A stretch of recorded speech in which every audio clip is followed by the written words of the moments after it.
சொல்வேந்தர்கள் அனைவருக்கும் வணக்கம். இன்றைய கூட்டம் 83வது கூட்டத்திற்கு வருகை தந்திருக்கும் சொல்வேந்தர்கள் அனைவரையும் வருக வருக என்று வரவேற்று, முதலில் தமிழ்த்தாய் வாழ்த்து. உங்கள் ஒளியினை அமர்த்திக் கொள்ளவும் அல்லது எழுந்து நிற்கவும்.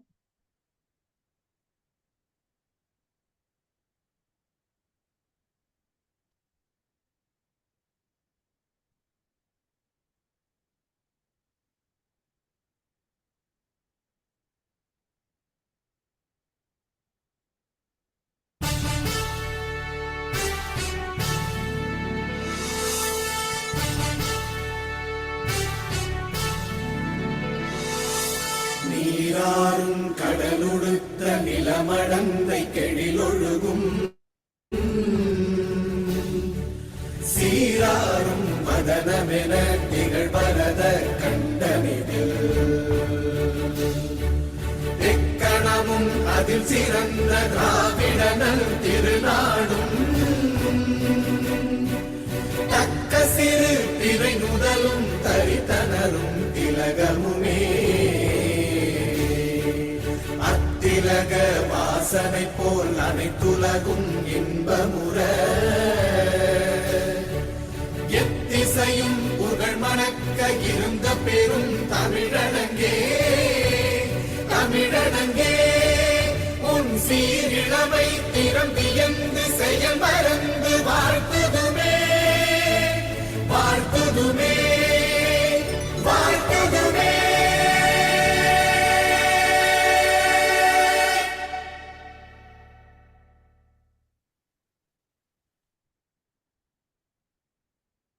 நன்றி.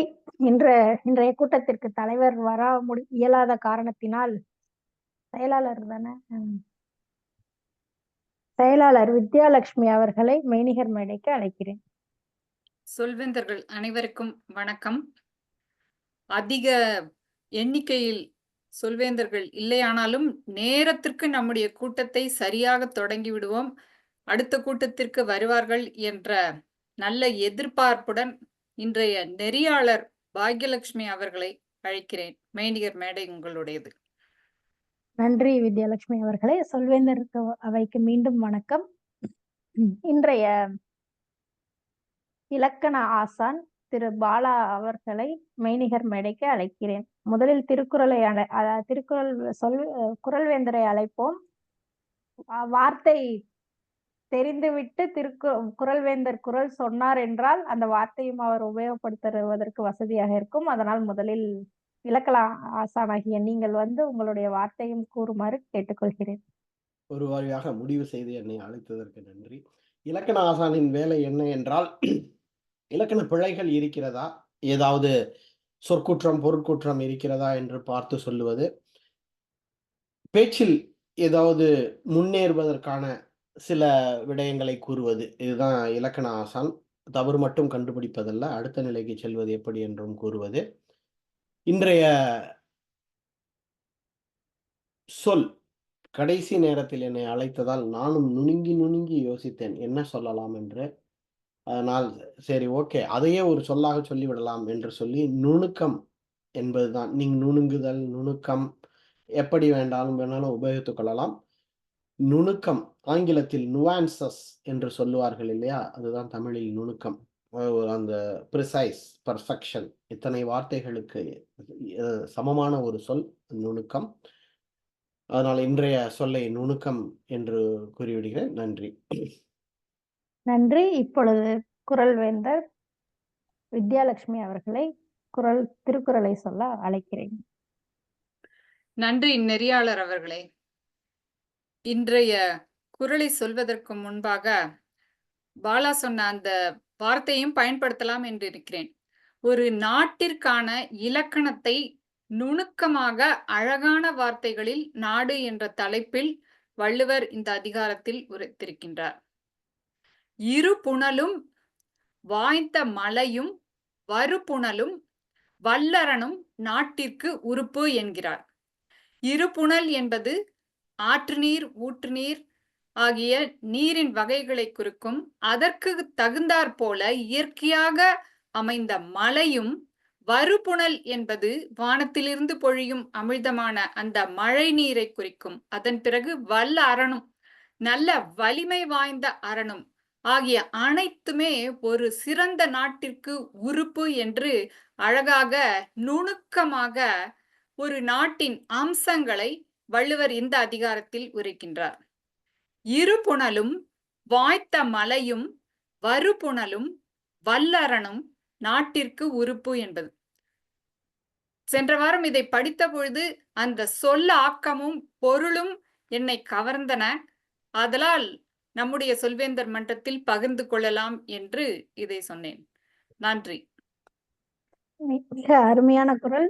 நுணுக்கம் என்ற வார்த்தையும் பயன்படுத்தி விட்டீர்கள். அதனால் இலக்கண ஆசானும் இப்போது ஒத்துக்கொள்வார். குரலை பின்னால் அழைத்ததற்கு மிக்க நன்றி. அடுத்ததாக நாம் தயாரிக்கப்பட்ட பேச்சிற்கு சென்று விடலாம் என்று நினைக்கிறேன். இல்லை, நேர கணக்கீட்டாளர் அனிதா அவர்களை அவருடைய பணியினை விளக்க அழைக்கிறேன். என்னுடைய வணக்கங்கள். நேர கணக்கீட்டாளராக என்னுடைய இன்றைய பணி, இன்று ஒரு கன்னி பேச்சு இருப்பதால் 4 முதல் 5 நிமிடங்கள் கொடுக்கப்படும் திட்டமிட்ட பேச்சிற்கு. 4 முதல் 6 நிமிடங்கள் கொடுக்கப்படும் திட்டமிட்ட பேச்சிற்கு 4 நிமிடத்தில் பச்சை அட்டையும் 5 நிமிடத்தில் மஞ்சள் அட்டையும் 6 நிமிடத்தில் சிவப்பு அட்டையும் காட்டப்படும். திட்டமிட்ட பேச்சிற்கு இதுதான் இன்றைய கால கணக்கீடு. இன்னொரு பேச்சாளர் வந்தார் என்றால் அவருக்கு 5 முதல் 7 நிமிடங்கள் கொடுக்கப்படும்.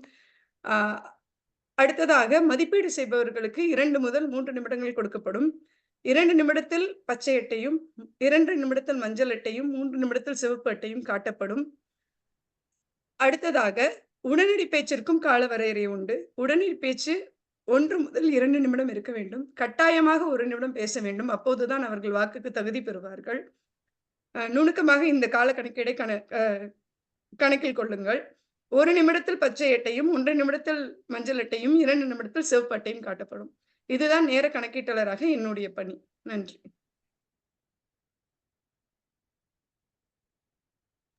நன்றி. உபரிச்சொல் கணக்கீட்டாளராகவும் திரு பாலா அவர்களை உள்ளார். உங்கள் பணியினை கூறுமாறு அழைக்கிறேன் பாலா அவர்கள். உபரிச்சொல் கணக்கீடாக நாம் பேசும் பொழுது சில சமயம் என்ன செய்வோம் என்றால், யோசிப்பதற்காகவோ அல்லது தேவையில்லாத சில சொற்களையோ அல்லது அந்த சொற்றொடரில் தேவையில்லாத சில சொற்களையோ திரும்ப திரும்ப உபயோகப்படுத்திக் கொண்டே இருப்போம். சரியான சொல்லாக இருக்கும், ஆனால் தேவையில்லாமல் உபயோகப்படுத்திக் கொண்டிருப்போம். அந்த சொல்லையும் கணக்கில் எடுத்துக்கொண்டு எதெல்லாம் உபரியாக நாம் சொல்கிறோம், எதை எப்படி தவிர்க்கலாம் என்பதை சொல்வதுதான் என்னுடைய உபரிச்சொல் கணக்கீட்டாளரின் வேலை. நன்றி. நன்றி பாலா அவர்களே. வெற்றி கோப்பை அறிவிப்பாளராக அனிதா அவர்கள் உங்கள் பணியினை கூற அழைக்கிறேன். வெற்றி கோப்பையாளராக என்னுடைய பணி என்னவென்றால், திட்டமிட்ட பேச்சு, உடனடி பேச்சு, மதிப்பீட்டாளர். இதில் சிறந்த மதிப்பீட்டாளர், திட்டமிட்ட பேச்சு, உடனடி பேச்சு பேசுபவர்களை தேர்ந்தெடுத்து தனிச்செய்தியில் எனக்கு அனுப்பினீர்கள் என்றால் அதிக வாக்கு பெற்றவர்களை தேர்ந்தெடுத்து உங்களுக்கு அறிவிப்பேன். அதுதான் என்னுடைய வெற்றி கோப்பை அறிவிப்பாளராக என்னுடைய பணி. நன்றி. நன்றி அனிதா அவர்களே. அடுத்ததாக இன்று தயாரிக்கப்பட்ட பேச்சிற்கு செல்வோம். தயாரிக்கப்பட்ட பேச்சில் இன்று உடனடியாக பாலா அவர்கள் பேச உள்ளார். வாருங்கள் பாலா, உங்களுடைய தலைப்பினையும் பாதை அடுத்து என்ன பேச உள்ளீர்கள் என்பதை நீங்களே விளக்கிவிட்டு பேசுமாறு கேட்டுக்கொள்கிறேன். உங்களை மதிப்பீடு செய்பவர் வித்யாலட்சுமி. நன்றி. அதாவது திடீரென்று என்னை அழைத்ததால் என்ன பாதை என்பதை நாம் தெரிந்து கொள்ளும் நிலையில் நானே இல்லை என்பதால் நாம் தெரிந்து கொள்வது கடினம் என்பதை கூறிவிட்டு தலைப்பை மட்டும் உடனடியாக என்ன பேச வேண்டும் என்று யோசிக்கும் பொழுது நான் இப்பொழுதுதான் ஒரு புத்தகம் படித்து முடித்தேன். வனவாசம் என்று கண்ணதாசன் எழுதியது. அவருடைய அந்த கட்சியில் அவர் இருந்த அவருடைய அனுபவத்தை பற்றிய ஒரு புத்தகம். அதை படித்து கொண்டிருக்கும் போது ஒரு தலைவர் ஒரு கதையை எழுதியிருந்தார். அதை விமர்சித்து, வறுமைக்கு இப்படியெல்லாம் மோசமாக கதை எழுத வேண்டுமா? நம் இலக்கியத்தில் ஒப்பிலாமணி புலவர் என்பவர் எவ்வளவு ஒரு அழகான ஒரு வறுமையை பற்றி ஒரு கவிதை எழுதியிருக்கிறார். இது ஏன் இவர்களுக்கு புரிவதில்லை என்பதை பற்றி பேசியிருந்தார். அதையே உடனே என்ன செய்தேன் என்றால், அது ஒரு வரி தான் போடப்பட்டிருந்தது. உடனே அந்த பாடலை தேடி எடுத்து அதை படித்து ஓரளவுக்கு மனனம் செய்து, அந்த பாட்டின் மேல் மனம் ஊர்ந்து விட்டது, பொதிந்து விட்டது. ஒரு நுணுக்கமான ஒரு பாடல் அது. அந்த பாடலை எந்த அளவிற்கு என்னால் இனிமையாக, சுவையாக விளக்க முடியும் என்பதை நான் எனக்கு நானே பரிசோதிக்க விரும்புகிறேன். அந்த பாடல் இதுதான். பின்னணி என்னவென்றால், வறுமை. வீட்டில் மிக வறுமை. அந்த வறுமையை அவர் எவ்வளவு அழகாக விவரிக்கிறார் என்பதுதான் இந்த பாடலுடைய கருத்து. குமணன் என்று ஒரு மன்னன் இருக்கிறான். அந்த குமணன் காட்டுக்கு அனுப்பப்படுகிறான். யாரினால் என்றால் அவனுடைய தம்பி. அரசர்களுக்கு நடுவில் சண்டை வருவது இயல்புதானே. அண்ணன் தம்பி என்ன பங்காளிகள் தானே. அதனால் அண்ணனை அனுப்பிவிடுகிறார். தம்பி நாட்டை பிடித்துக் கொள்கிறார். இப்பொழுது தம்பி குமணன் தலைக்கு ஒரு 1000 பொற்காசுகள் விலை வைத்திருக்கிறார். இதை கேள்விப்பட்ட ஒரு புலவர் தன்னுடைய வறுமையை கூறி குமணனை பார்க்க வேண்டும் என்று காடு செல்கிறார். காடு சென்று அவர் தன்னுடைய வறுமையின் நிலையை விவரிக்கிறார். இதுதான் பாடல். அவர் எப்படிப்பட்டனாக்க, அவர் ஆடி எரிகிற நெருப்பை கொண்ட அடுப்பில், அதை போல உள்ள ஒரு அடுப்பில் ஆம்பி பூ பூத்து தொங்குகிறது. ஆம்பி என்றால் காளான் என்று நினைக்கிறேன். ஆம்பி பூ படர்ந்து இருக்கிறது. அது நல்ல பசி. குடும்பத்திற்கு எதுவும் கொடுக்கக்கூடிய நிலையில் இல்லை. வறுமை என்பது புலவர்களுடைய பிறந்தது என்று அனைவருக்கும் தெரியும். அதனால் நல்ல பசியை விவரிக்கும் அவர் அருமையான ஒரு உவமையை எடுத்து கூறுகிறார். அதாவது அந்த உவமை குழந்தை தாயின் முகத்தை பார்க்கிறதாம். அந்த தாய், அதாவது அவரின் புலவரின் மனைவி, அவர் முகத்தை பார்க்க அவர் குமணனை நோக்கி செல்கிறார். சரி, இப்போ குழந்தை ஏன் அந்த தாயின் முகத்தை பார்த்தது என்பதை விவரிக்கும் பாடல்தான் நான் சொல்ல இருக்கும் இந்த பாடல். அந்த தாயின் மார்பகத்திலே பால் இல்லை, தூர்ந்து விட்டது. அது அப்படிப்பட்ட ஒரு வறுமை. அந்த குழந்தை திரும்ப திரும்ப பாலை சுவைக்க வேண்டும் என்று முயற்சி செய்கிறது. ஆனால் முடியவில்லை. பாலே இல்லை சுத்தமாக. இந்த மாதிரி ஒரு நிலையில் இருக்கும் ஒரு நேரத்தில் தாய்க்கு மனம் வருந்தும் அல்லவா? ஒரு பால் கூட குழந்தைக்கு கொடுக்க முடியவில்லையே என்று அவர் கணவனை பார்க்கிறார். கணவன் குழந்தை தாயை பார்க்கிறது. தாய் தன் கணவனை பார்க்கிறார். இந்த வறுமை தாங்காமல் இப்பொழுது உன்னை பார்க்க வந்தேன் குமணா என்று கூறுகிறார். இதுதான் பாடல். ஆடெறி படர்ந்த கோடுயர் அடுப்பில் ஆம்பி பூப்ப தீம்பசி உழல இல்லி தூர் பொல்லா வருமுலை சுவைதொரும் பால் காணாமல் குளவி தாய்முகம் நோக்க மனைவி என்முகம் நோக்க யாமும் நின்முகம் நோக்கி வந்தனம் குமணா என்று கூறுகிறார். இதற்கு பிறகு சுவையான பல நிகழ்ச்சிகள் வரும். இப்பொழுது வறுமையின் ஒரு அருமையான நிலையை எடுத்து கூறும் பாடல் இது. அவர்கள் அடுப்பு பற்ற வைத்தே பல நாட்கள் ஆகிறது. எப்பொழுது செடி ஒரு அடுப்பில் பூக்கும்? சும்மா கிடந்தாதான். கொரோனா காலகட்டத்தில் உங்களுக்கு தெரியும், தரையெல்லாம் புற்கள் முளைக்க ஆரம்பித்தது, உபயோகப்படுத்தவில்லை என்று நாம் நினைக்கும் பொழுது. சோ அடுப்பில் காளான் பூத்து, அதனால் அவர்கள் பசியில் உழன்று, அதனால் குழந்தைக்கு கூட பால் கொடுக்க முடியாத நிலையில் இருக்கும் தாய் என்று ஒரு வறுமையை கூறி அந்த புலவர் குமணனை பார்த்து, இப்படிப்பட்ட வறுமையை நீ நீக்க எனக்கு உதவ வேண்டும் குமணா என்று கூறுகிறார். இதுதான் அந்த பாடல். நன்றி. உடனடியாக பேசினாலும் மிக நுணுக்கமான பல செய்திகளை எங்களுக்கு தெரிவித்ததற்கு மிக்க நன்றி பாலா. இப்பொழுது நேர கணக்கீட்டாளர் அனிதா அவர்களை பாலா அவர்களுடைய நேரத்தை அவைக்கு வழங்குமாறு கேட்டுக்கொள்கிறேன். பாலா அவர்கள் திட்டமிட்ட பேச்சை தன்னுடைய பேச்சை 6 நிமிடம் 5 நொடிகளுக்குள் முடித்து விட்டார். அவரின் வாக்குக்கு தகுதி பெறுகிறார். 5 நிமிடம். அது 5. ஓ, 5 நிமிடம் 5 நொடிகளுக்குள் முடித்து விட்டார்.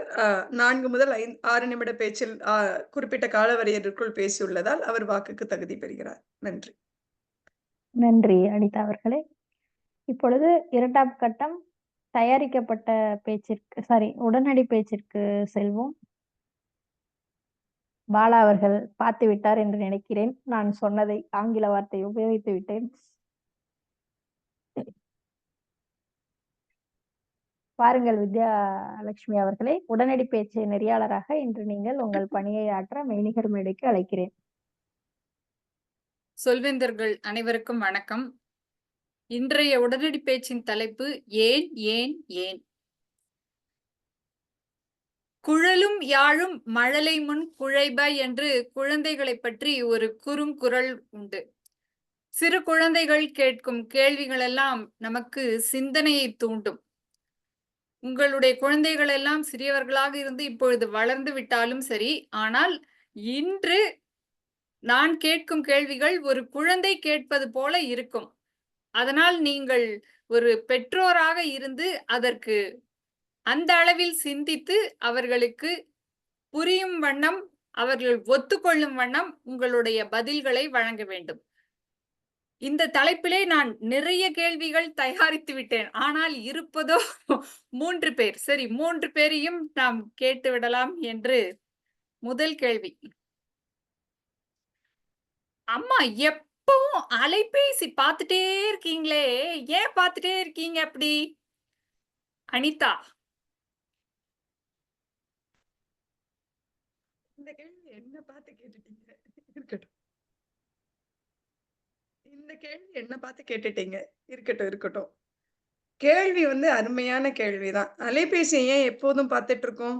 வேற ஒண்ணும் இல்ல. கண்ணா, நீ பாடின பாட்டையும், நீ ஓடி ஆடின காணொளியும் தான் பார்த்துட்டு இருக்கேன்னு சொல்லுவேன்.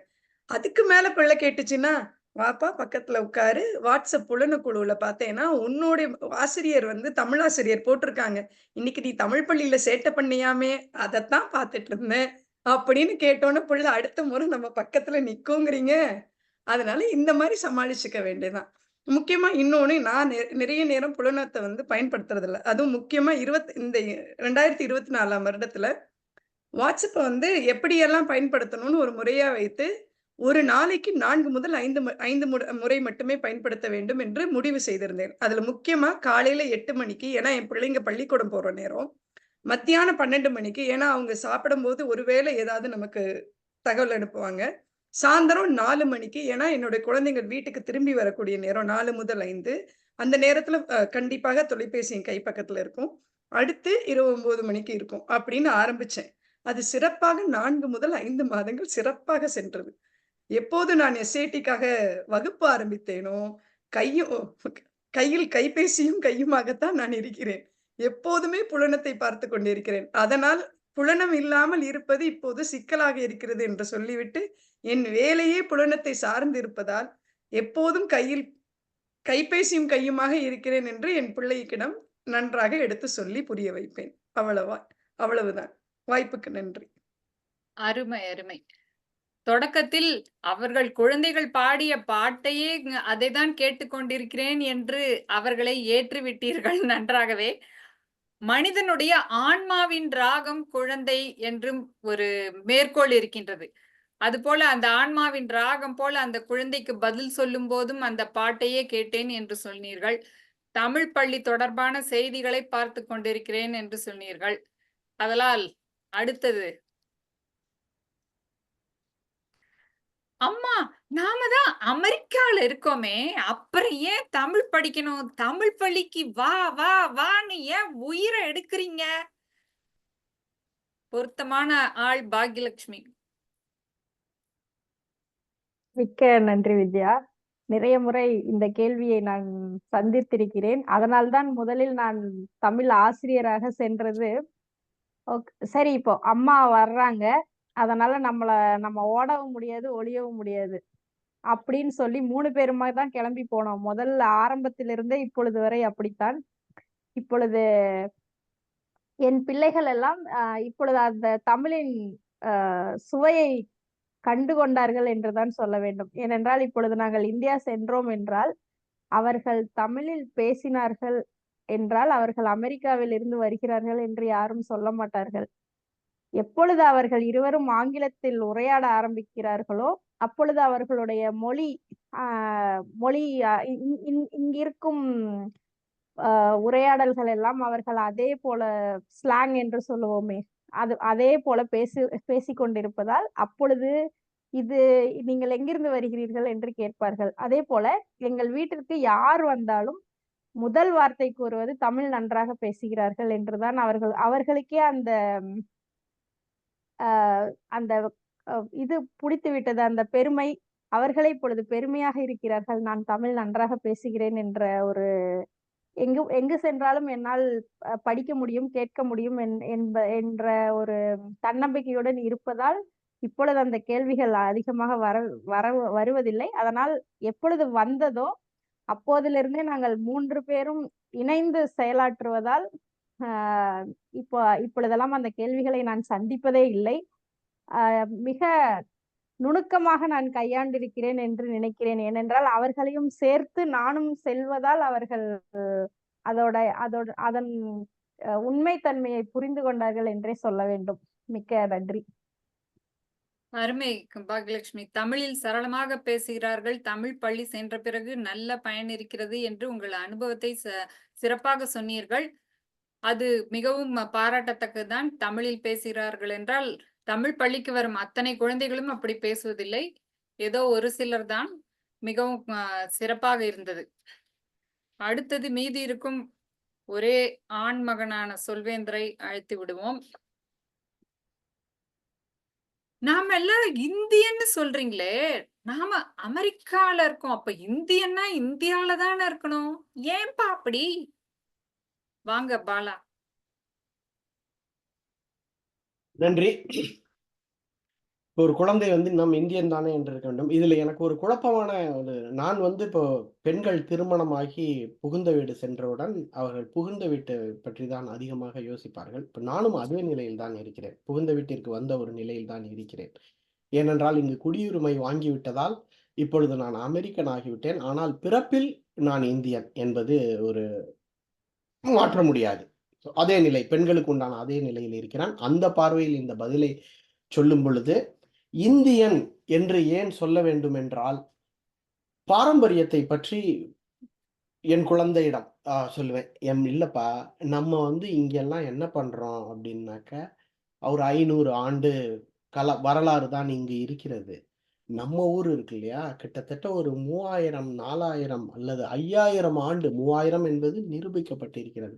5000 வருட பழமை இருக்கிறது. நம்மிடம் கலாச்சாரம், பண்பாடு, இலக்கியம் எல்லாமே இருக்கிறது. ஆனாலும் தமிழிலே திரைகடல் ஓடியும் திரவியம் தேடு என்று சொல்கிறார்கள். பொருள் தேடுவதற்கு எங்கு வேணாலும் செல்லலாம் என்று நம்ம ஊர்ல சொல்லி வச்சிருக்கிறாங்க. அதனால் பொருள் செய்வதற்காக நாம் இங்கு வந்தோம். சில பல காரணங்களாலும் வாழ்க்கை சில முடிவுகளை எடுத்து நாம் இங்கே இப்பொழுது குடியுரிமை பெற்றுவிட்டோம். இந்தியன் ஏன் என்று சொல்ல வேண்டும் என்றால், அந்த பழமை, பண்பாடு, கலாச்சாரம், இவ்வளவு நேரம் நான் ஒளியில் இல்லாமலே பேசிக் கொண்டிருந்திருக்கிறேன். கலாச்சாரம், பண்பாடு, இதெல்லாம் நாம் போதித்த அறம். முக்கியமாக இதை போதித்தது நம் நாடு.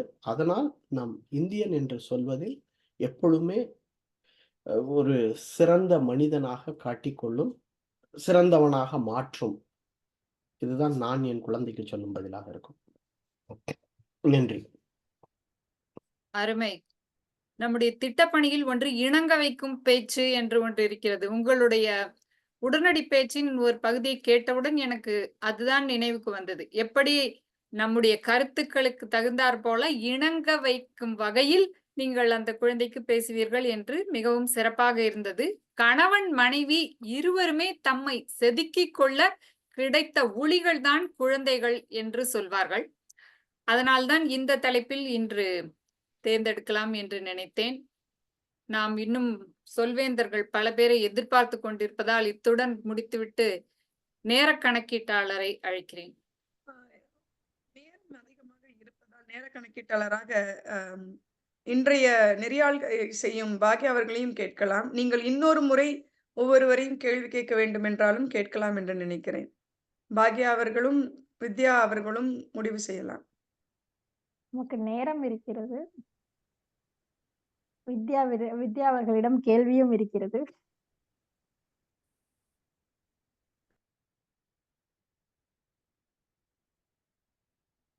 அம்மா அப்பா யாரா இருந்தாலும் சரி என்னை எதுக்கு இத்தனை வகுப்புக்கு அழைச்சிட்டு போறீங்கன்னு தெரியலையே. நடனங்கிறீங்க, பாட்டுங்கிறீங்க, தைக்வாந்தோங்கிறீங்க, கராத்தேங்கிறீங்க, டென்னிஸ்ங்கிறீங்க. ஏதோ ஒண்ணு கூட்டிட்டு போனா பரவாயில்ல. உங்க நண்பர்கள்லாம் கூட்டிட்டு போறாங்கங்கிறதுக்கு தானே நீங்க என்ன கூட்டிட்டு போறீங்க வகுப்புல. ஏன்னு சொல்லுங்களேன்.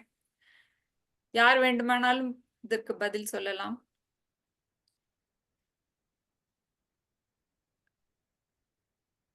அனிதாவோ பாக்யாவோ?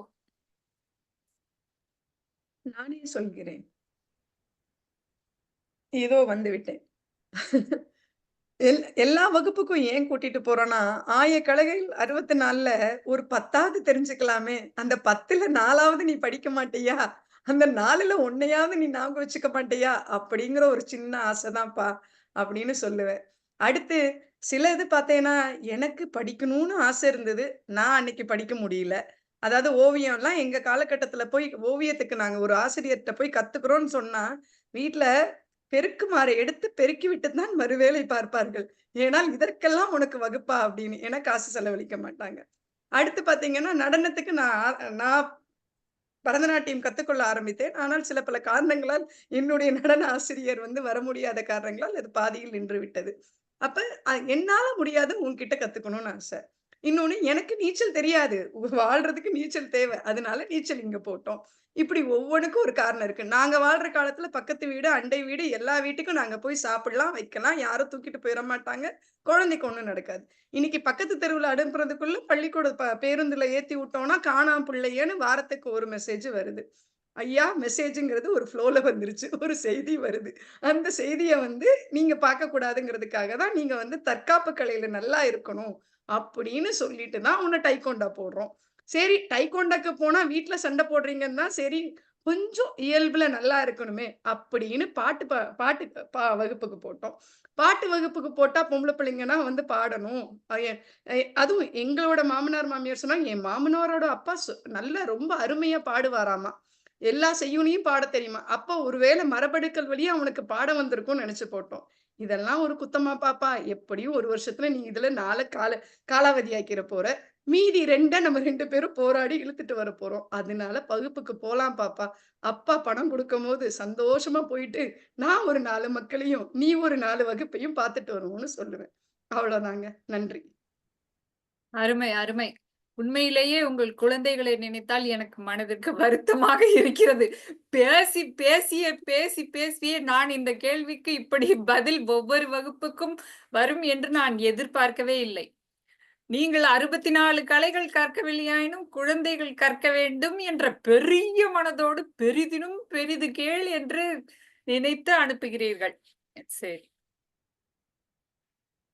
நீங்க மட்டும் நொறுக்கு தீனியா தின்றீங்களே நெறையா. என்ன மட்டும் காய் சாப்பிடணும், நல்ல உடல் நலத்துக்கு பலம் குடுக்கிறதா சாப்பிடணும்னு ஏன் எனக்கு மட்டும் சொல்றீங்க? இந்த மாரி நொறுக்கு தீனி சாப்பிடக்கூடாதுன்னா, எனக்கு அதுதான் ரொம்ப பிடிக்கும். அந்த வறுவல் பிடிக்கும், அது பிடிக்கும், நொறுக்கு தீனி. நீங்க எனக்கு அதிகமா வாங்கியே தரமாட்டேங்கிறீங்க. நீங்க மட்டும் அலுவலகத்துல ந மீட்டிங்குன்னு சொல்லிட்டு Zoom மீட்டிங்கு, கூட்டம் அப்படின்னு சொல்லிட்டு நொறுக்கு தீனி சாப்பிட்டுட்டே பேசுறீங்களே! ஏன் அப்படி? பாலாவா, பாக்யலட்சுமி யார் வேணாலும் பதில் சொல்லலாம்.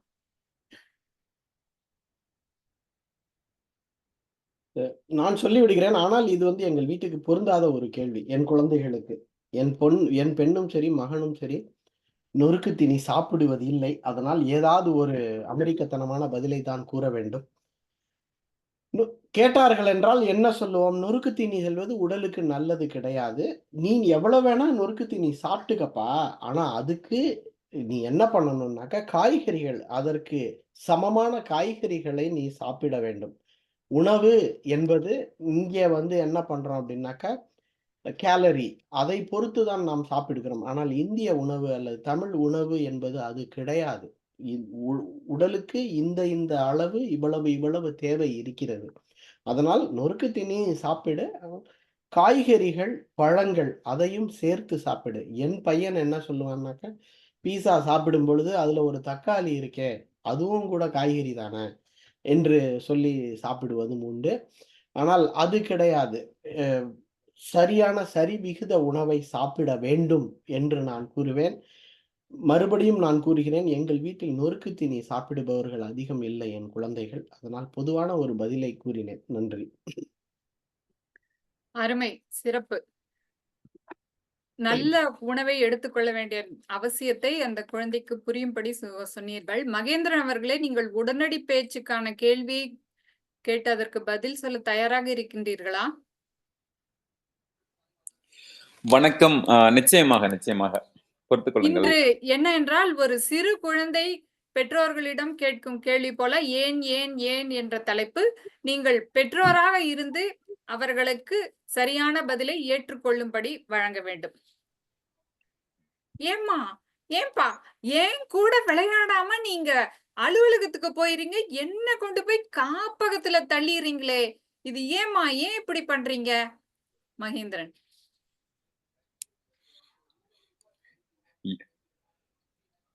சொல்வேந்தர் உள்ளிட்ட அவைக்கு மீண்டும் வணக்கம். எனக்கு ஒரு கவிதை வரி நினைவுக்கு வருகிறது. ஏன் இப்படி ஆனார்கள், ஏன் இப்படி ஆனதனால் அப்படின்ற சொல்லுவாங்க. மாதிரி நம்மை ஏணிப்படியில் ஏற்றியவர்களை ஏன் இப்படி ஒரு காப்பகத்தில் சேர்த்து விடுகிறார்கள் என்பதை நாம் பார்த்து கொண்டிருக்கிறோம். இது வாழ்நாளில் பெரியவர்களாக வளர்ந்ததற்கு பிறகு சேர்ப்பது என்பது வேறு. ஆனால் அதற்கு ஏதோ ஒரு முன்னோட்டம் கொடுப்பது போல உங்களை சிறு பிள்ளைகளாக இருக்கும் பொழுது இது போன்ற காப்பகத்தில் சேர்க்கிறோம் என்று அது போன்ற நினைவுக்கு வருகிறது. அதாவது எனக்கு இன்னும் கூட நினைவு இருக்கிறது. குழந்தைகளாக இருக்கும் பொழுது நேற்று கூட ஒரு நண்பர் பகிர்ந்திருந்தார். அதாவது 5 வயது இருக்கும் வரை தாய்ப்பால் கொடுத்த தன்மையெல்லாம் கூட நம்ம வந்து பார்க்கிறோம். அது அந்த அளவுக்கு அது அது ஒன்று நம்ம குழந்தைகளுக்கான அந்த அந்த திட உணவு, மிக சரியான உணவு கிடைப்பது என்பது ஒன்று. அந்த அன்பு என்கின்ற அமுதம் கிடைப்பது. அதே சமயம் அந்த எப்போதுமே ஒரு ஒரு வகையில் அந்த குழந்தைகளுடைய அந்த அ வளர்ச்சியின் படி பார்க்கும் பொழுது சுழியத்திலிருந்து 2 வயது, 3 வயதிலிருந்து 5 வயது, அதே சமயம் 5லிருந்து 7 வயது என்று, அப்புறம் 7லிருந்து 11 வயது என்று ஒரு கணக்கு சொல்வார்கள். அந்த நிலையில் இருக்கும் பொழுது, அவர்களுக்கான அந்த சைக்காலஜிக்கல் சேஃப்டி என்று ஆங்கிலத்தில் சொல்வது போல, அது எல்லாமே மிக நன்றாக இருக்கும் என்று சொல்வார்கள். அது ஆரம்பத்தில் போடப்படுகின்ற அந்த நல்ல ஒரு பதியமானது, அவர்களுடைய வயதானதற்கு பிறகும் கூட அந்த பாதுகாப்பு உணர்வை உணர்கிறார்கள். அது போன்ற அந்த ஒரு நிலை வந்து அவர்களுக்கு கிடைக்கிறது என்றும் கூட சொல்கிறார்கள். நன்றி. இது எங்கோ ஆரம்பித்து எங்கோ முடித்து விட்டேன் என்று நினைக்கிறேன். உடனடியாக வந்தவுடன் உடனடி பேச்சாக இருந்து விட்டது. பொறுத்துக் கொள்ளுங்கள். நன்றி, வணக்கம். சிறப்பு மகேந்திரன். தொடக்கத்தில் சொன்ன அந்த துளிப்பா மிக சிறப்பாக இருந்தது. ஏணிப்படி, ஏணிப்படிகள், அதை வைத்து திடீரென்று துளிப்பாவுடன் தொடங்கினீர்கள். பேச்சின் போக்கு வேறு விதத்தில் இருந்தாலும் சில சிறந்த கருத்துக்களை அந்த 1 நிமிடத்துக்குள் இணைத்தீர்கள். இறுதி கேள்வியாக பாக்யலட்சுமியை கேட்டுவிடுவோம். ஏமா 8 மணிக்கு தூங்க சொல்றீங்க, எனக்கு 8 மணிக்கு தூக்கமே வரமாட்டேங்குது. ராத்திரி பூரா ஏன் தூங்கணும்? ராத்திரி முழிச்சிருந்தா என்ன? எனக்கு பகல்ல தான் தூக்கம் வருது, ராத்திரி தூக்கமே வரமாட்டேங்குதுமா, ஏன் இப்படி பண்றீங்க? காலையில் இந்த இந்த கேள்வியும் நான் அடிக்கடி சந்திக்கும் கேள்விதான். ஏனென்றால் எங்களுக்கு காலை பள்ளி பேருந்து 7:23க்கு எங்கள் இல்லத்தின் அருகில் வந்துவிடும். அதனால் நான் 6 மணிக்கு குறிப்பாக சிறியவனை எழுப்பும் பொழுது, இல்லை இப்பொழுது இல்லை, இன்னும் 5 நிமிடம், இது எல்லாமே நமக்கு வரும். அப்பொழுது நான் 8 மணிக்கு 8, 8:30க்கு போய் படு என்றால், அவன் 11 வரை மேலிருந்து கீழே குதிப்பதும், கீழே போய் தண்ணீர் குடிப்பதும், அவனும் தூங்க மாட்டான், எங்களையும் தூங்க விட மாட்டான். இதுதான் நடக்கும். அப்பொழுது நான் சொல்லுவேன், காலையில் எழுப்பும் பொழுது 5 நிமிடம் 5 நிமிடம் என்று நீ சொல்லிட்டு இருக்கும்போது நான் அவனிடம் எந்த இதில் சொல்லுவேனோ அப்படி சொன்னால் காலையில எழுப்பும் பொழுது என்ன சொல்ற 5 நிமிஷம் 5 நிமிஷம்னு சொல்லி தள்ளிட்டே போற. நான் உனக்காக எத்தனை நேரம் வேணாலும் காத்துட்டு இருப்பேன். நேரமும் உன்னுடைய பள்ளி பேருந்தும் எப்பொழுதும் காத்துட்டே இருக்காது. அதனால தயவு செஞ்சு சீக்கிரம் தூங்கி சீக்கிரம் எழுப்பலாம். இன்னொன்னு, இரவு நேரத்தில் எந்த பள்ளியும் நடத்துவதில்லை. அது எந்த ஊரில் இருந்தாலும். இல்லை என்றால் நான் வேறு மாதிரி பயப்படுத்துவேன். நீ இரவுதான் உனக்கு முழிப்பு வருகிறது, நீ ரொம்ப ஆர்வமாக இருக்கிறாய் என்றால் இந்தியாவிற்கு சென்று விடு. இங்கிருக்கும் இரவு நேரம் அங்கே பகல், அங்கிருக்கும் பள்ளியில் படித்து விடலாம் என்று சொன்னால் கொஞ்சம் வழிக்கு வருவான். ஒரு 2 நாள் சரியாக இருக்கும், திருப்பி 3வது நாள் அதே கதைதான். நன்றி வித்யா. சிறப்பு. இந்த அனுபவம் எல்லா வீடுகளிலும் தொடர்ந்து பள்ளி செல்லும் குழந்தைகள் இருந்தால் கண்டிப்பாக அது தொடர்ந்து கொண்டேதான் இருக்கும். பங்கு கொண்ட அனைவருமே அவர்களுடைய அனுபவங்களில் இருந்தும் கற்பனை வளத்தில் இருந்தும் எடுத்து உடனடி பேச்சில் நுணுக்கமான கருத்துக்களை முன்வைத்தீர்கள் என்றே நினைக்கிறேன். இறுதியாக நேர கணக்கீட்டாளரை அழைத்து விடலாம். சொல்வேந்தர் அவைக்கு என்னுடைய வணக்கங்கள். இன்று உடனடி பேச்சை இருமுறை நடத்தும் அளவுக்கு நமக்கு கால நேரம் இருந்தது. அந்த இருமுறையுமே அனிதா அவர்கள் 1 நிமிடம் 55 நொடிகள், இன்னொரு முறை 2 நிமிடம் 5 நொடிகள், பாக்யா அவர்கள் 1 நிமிடம் 58 நொடிகள், மறுமுறை 1 நிமிடம் 44 நொடிகள், பாலா அவர்கள் 1 நிமிடம் 55 நொடிகள் முதல் முறை, 2வது முறை 1 நிமிடம் 15 நொடிகள், மகேந்திரன் அவர்கள் 2 நிமிடம் 16 நொடிகள் பேசினார்கள். அனைவருமே வாக்குக்கு தகுதி பெறுகிறார்கள் குறிப்பிட்ட கால வரையறைக்குள் பேசியதால். சிறந்த பேச்சாளராக நீங்கள் கருதும் நபரை தேர்ந்தெடுத்து எனக்கு தனிச்செய்திகள் அனுப்புமாறு கேட்கிறேன். அல்லது இதற்கு வித்யாலட்சுமி அவர்களுக்கு அனுப்பினாலும் சரிதான். இல்லை எனக்கு அனுப்ப ஓகே, அனுப்புங்க. இந்த மெய்நிகர் மேடையை சொல்வேந்தர் வித்யாலட்சுமி அவர்களிடம் ஒப்படைக்கிறேன். நன்றி. நன்றி அனிதா. இப்பொழுது வாக்குகளை செலுத்தி விட்டீர்கள் என்றால் அடுத்த கட்டத்திற்கு செல்லலாம். நெறியாளர் அவர்களுக்கு மெய்நிகர் மேடை. மிக்க நன்றி. இன்று பொது மதிப்பீட்டாளராகவும் நானே இருப்பதால் இன்றைய பாலா அவர்களின் பேச்சை மதிப்பீடு மகேந்திரன் அவர்கள் இன்று பேச்சாளராக போட்டிருந்தார். அவர் இப்போது பேசுவாரா, இல்லை நாம் மதிப்பீடுக்கு சென்று விடலாமா?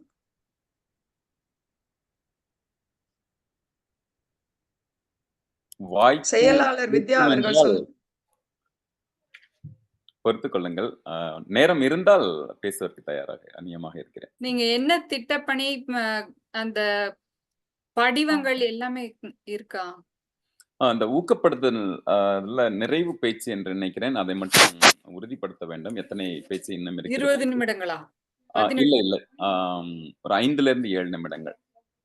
இல்ல, என்ன பாதைன்னு சொன்னாதான் அதை மதிப்பீடு செய்பவர்களுக்கு எந்த முறையில் செய்ய வேண்டும் என்பது தெரியும். அந்த மதிப்பீடு படிவத்தை நீங்கள் அனுப்பி யாருக்காவது அனுப்பிவிட்டால் நீங்கள் அப்ப பரவாயில்லை.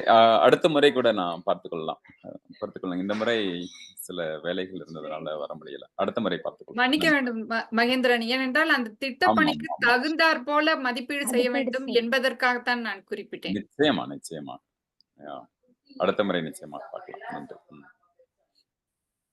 அடுத்த பகுதியான மதிப்பீட்டிற்கு சென்று விடலாம். இன்றைய பாலா அவர்களின் பேச்சை மதிப்பீடு செய்ய வித்யாலட்சுமி அவர்கள் தயாராக உள்ளார் என்று நினைக்கிறேன். வாருங்கள் வித்யாலட்சுமி, உங்களுடைய மதிப்பீட்டினை வழங்கலாம். நன்றி நெறியாளர் அவர்களே. சொல்வேந்தர்கள் அனைவருக்கும் மறுபடியும் வணக்கம். ஒரு ஐஸ் பிரேக்கர் என்று சொல்லக்கூடிய அந்த கன்னி பேச்சை பேச்சாளர் யாரும் இல்லாததால் திடீரென்று பாலா அவர்கள் தொடங்கியது மிகவும் சிறப்பு. ஆனால் எனக்கு தலைப்பு பிடிபடவில்லை. அது எல்லா பாதைக்கும் ஒரே கன்னி பேச்சு என்பதால் அது சரி. எனக்கு தலைப்பு தனியாக அனுப்பினால் நான் அந்த படிவத்தில் எடுத்துக்கொள்வேன். அவர் தொடங்கிய விதம் சிறப்பாக இருந்தது. எதிலிருந்து அந்த ஒரு கருத்தை, சாரத்தை எடுத்து பேசப் போகிறேன் என்பதற்கு கண்ணதாசன் எழுதிய வனவாசம் என்ற நூலை குறிப்பிட்டு பேசினார். அவர் சொன்ன குமணன் கதை நாம் அறிந்த கதைதான். ஆனால் அதில் உள்ள நுணுக்கமான கருத்து என்ன? வறுமையை பற்றிய அருமையான பேச்சு என்றுதான் சொல்ல வேண்டும். அந்த வறுமையும் சாதாரண வறுமை இல்ல. மனதை தொடும் அளவிற்கு, கசக்கி பிழியும் அளவிற்கு அந்த பாடலின் கருத்து எப்படி இருந்தது என்பதை நல்ல சொற்களின் வாயிலாக நிதானமாக சிறப்பாக எடுத்துரைத்தார் என்றுதான் சொல்ல வேண்டும். இன்றைய சொல்லுக்கேற்ப அந்த நுணுக்கமான அம்சங்கள் அந்த பாடலில் எப்படி இருந்தன என்பதுதான் இன்றைய பேச்சின் முக்கிய கருத்தாக இருந்தது. வறுமை நிலையை பற்றி மனதை தொடும் வண்ணம் அமைந்தது என்றுதான் சொல்ல வேண்டும். அவருடைய பேச்சில் இயல்பு நிலை இருந்தது. ஒரே ஒரு ஆங்கில வார்த்தை தான் உபயோகித்தார் என்று நினைக்கிறேன். வேற எதுவும் நான் கேட்டதாக நினைவில்லை.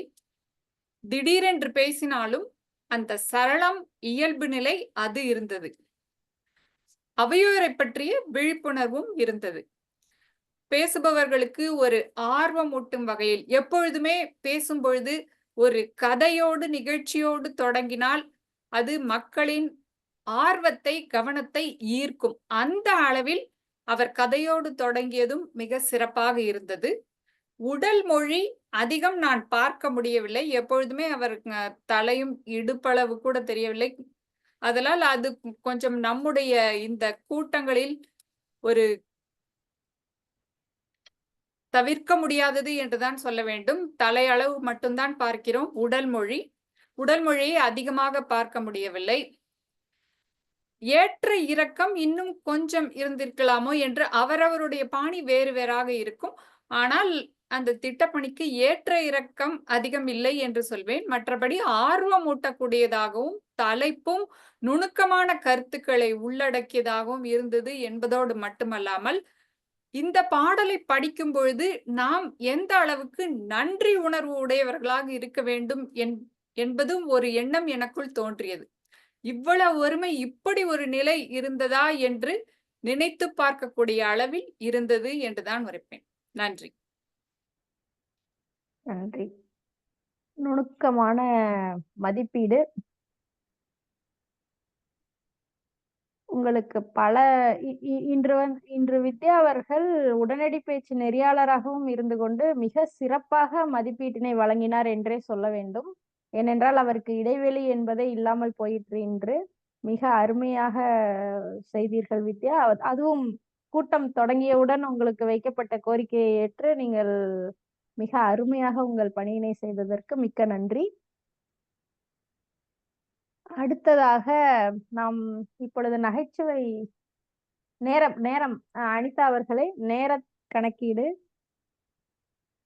இன்றைய மதிப்பீடு செய்தவர் குறிப்பிட்ட கால வரையறைக்குள் வித்யா அவர்கள் செய்தார். அவர் 3 நிமிடம் 9 நொடிகள் எடுத்துக்கொண்டார். அவர் வாக்குக்கு தகுதி பெறுகிறார். நன்றி. சொல்வேந்திரவைக்கு வணக்கங்கள். நன்றி. இன்று நகைச்சுவை இல்லையா? நன்றி. இப்பொழுது நாம் இலக்கண ஆசானாகிய பாலா அவர்களின்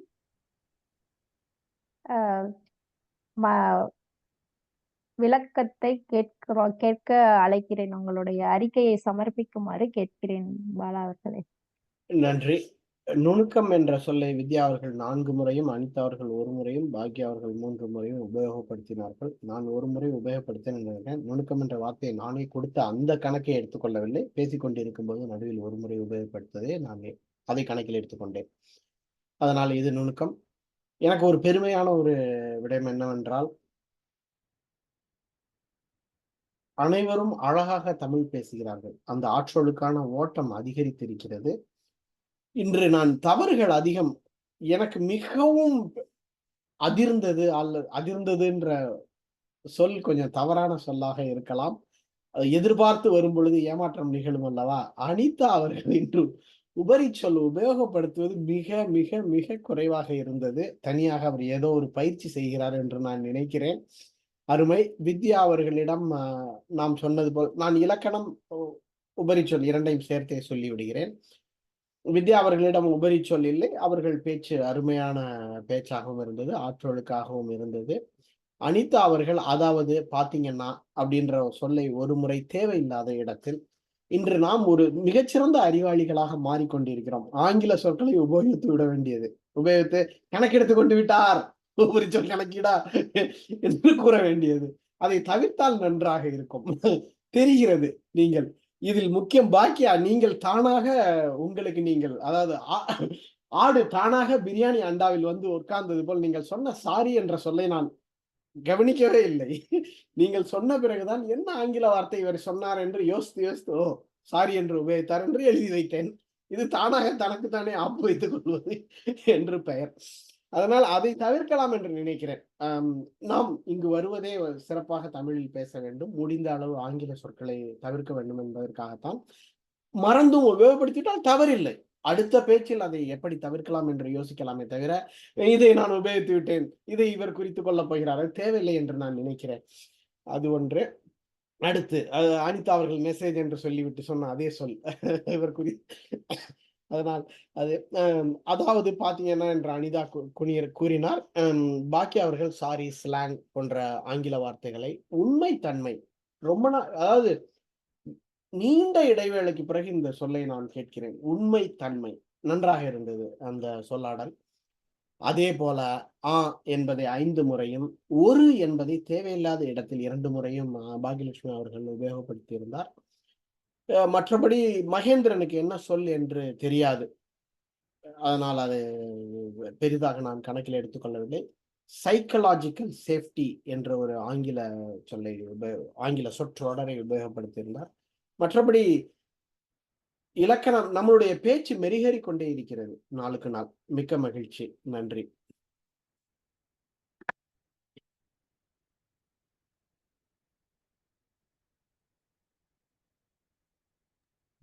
நன்றி பாலா அவர்களே. அடுத்ததாக வெற்றி கோப்பை அறிவிப்பாளர் அனிதா அவர்களை மெய்நிகர் மேடைக்கு அழைக்கிறேன்.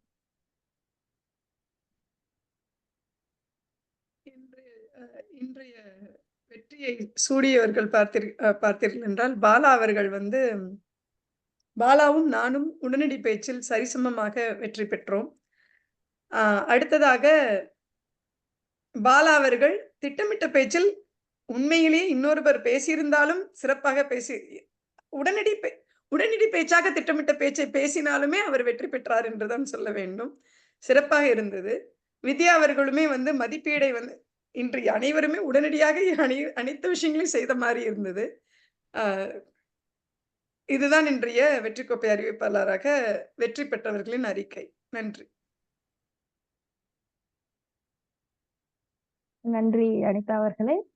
வெற்றி பெற்ற அனைவருக்கும் வாழ்த்துக்களை கூறிக்கொண்டு, இன்று பொது மதிப்பீட்டாளராக என்னுடைய மதிப்பீடு, நாம் 4 உறுப்பினர்களோ 3 பேரோ 2 பேரோ இல்லை ஒருவரே ஆனாலும் 8 மணி 15 நிமிடங்களுக்கு சரியாக நாம் கூட்டத்தை தொடங்கி விடுகிறோம். அதே போல்தான் இன்றும் மிக சரியான நேரத்தில் தொடங்கினோம். தலைவர் வரவில்லை என்றாலும் சரி, உபத்தலைவர் கல்வி வரவில்லை என்றாலும் சரி, இறுதியில் நான் சர்ஜன்ட் ஆஃப் ஆர்ம்ஸ் என்னும் நான் இருந்தால் போதும் தொடங்கி விடலாம் என்ற ஒரு தன்னம்பிக்கையை நம் கூட்டத்திற்கு கொடுத்து கொண்டிருக்கிறோம். ஆனால் இது இப்படியே சென்று விடக்கூடாது. வரும் கூட்டங்களில் நிறைய உறுப்பினர்கள் கலந்து கொண்டால் அவர்களும் பங்கு பெறுவார்கள், நாமும் நிறைய கற்றுக்கொள்ளலாம். இன்று செயலாளராக வித்யா அவர்கள் கூட்டத்தினை தொடங்கி வைத்தார். மிகவும் அருமையாக இருந்தது. உடனடி பேச்சாக தயாரிக்கப்பட்ட பேச்சினை பாலா அவர்கள் வழங்கினார். அதுவும் மிக சிறப்பாகவே அமைந்தது. அதற்கு மதிப்பீடும் அதே போல்தான். நாம் கூட்டத்தை தொடங்கிவிட்டு யார் யார் என்னென்ன பணி செய்கிறார்கள் என்று அத்தனை பணியும் நிரப்பப்பட்டு மிக சிறப்பாகவே அவரவர் எடுத்துக்கொண்ட பணியினை மிக அருமையாக செய்தோம் என்றுதான் கூற வேண்டும். நாம் கலந்து கொள்ளும் பொழுது சொல்வேந்தர் அவையும் மெருகேறுகிறது, நாமும் மெருகேறுகிறோம் என்பது மறுக்க முடியாத உண்மை. ஆனால் மற்ற உறுப்பினர்கள் அனைவரும் கலந்து கொண்டு இனிவரும் காலங்களில் பயன்பெறுவார்கள் என்ற நம்பிக்கையுடன் என்னுடைய மதிப்பீடை முடித்துக்கொண்டு மறுபடியும் நான் செயலாளர் வித்யா அவர்களிடம் மெய்நிகர் மேடையை ஒப்படைக்கிறேன். நன்றி நெறியாளர் அவர்களே. நீங்கள் சொன்னது போல எத்தனை குறைந்த உறுப்பினர்கள் இருந்தாலும் சரி, நாம் தவறாமல் சரியான நேரத்திற்கு அந்த கூட்டத்தை நடத்தி விடுவோம் என்பது மிகவும் சிறப்பான விஷயம். நம்முடைய மன்றத்தை இன்னும் விரிவாக்க வேண்டும். அதை தலைவரும் மற்ற உறுப்பினர்களும் சொல்வேந்தர்களும் நாமும் அனைவரும் முயற்சி எடுக்க வேண்டும் என்று சொல்லி அடுத்த கூட்டத்திற்கு இன்றைய கூட்டத்தை ஒத்திவைக்கிறேன். அனைவருக்கும் நன்றி. பதிவு செய்வதை நிறுத்திவிடலாம்.